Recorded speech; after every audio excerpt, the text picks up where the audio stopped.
అన్ని వర్గాలకు సామాజిక న్యాయం జరగాలంటే కులగణన తప్పనిసరి. ఢిల్లీలో ఏఐసీసీ ఆధ్వర్యంలో జరిగిన సంవిధాన్ రక్షక్ అభియాన్ సభలో ముఖ్యమంత్రి రేవంత్ రెడ్డి కేంద్ర ప్రభుత్వం జనగణనలో భాగంగా కులగణన చేపట్టాల్సిందే.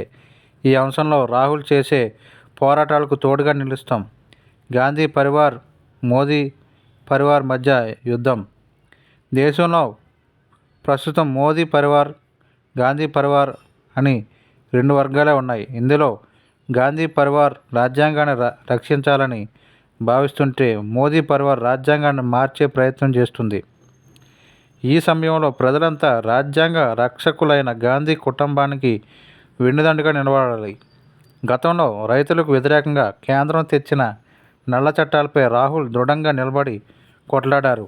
రాహుల్ పోరాటంతో కేంద్రం వెనకడుగు వేసింది.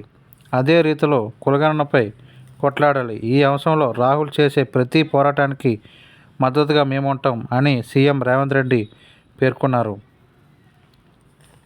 ఖర్గేతో ప్రియాంకకు శుభాకాంక్షలు. సీఎం రేవంత్ రెడ్డి ఢిల్లీలో మంగళవారం ఉదయం ఏఐసీసీ అధ్యక్షుడు మల్లికార్జున ఖర్గేతో విడిగా కొంతసేపు భేటీ అయ్యారు. రాష్ట్రంలో జరుగుతున్న అభివృద్ధి సంక్షేమ కార్యక్రమాలతో పాటు జనగణన ప్రక్రియ సాగుతున్న తీరును వివరించినట్లు సమాచారం. కులగణన ఆధారంగా స్థానిక సంస్థలు ఎన్నికలు నిర్వహించాలన్న డిమాండ్లపై వారి మధ్య చర్చ జరిగినట్లు తెలిసింది.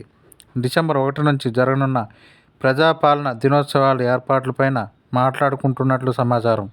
ఇక ఇటీవల వైనాడు ఉప ఎన్నికల్లో ఘన విజయం సాధించిన ఎంపీ ప్రియాంక గాంధీని రేవంత్ బట్టి విక్రమార్క కలిసి శుభాకాంక్షలు తెలిపారు.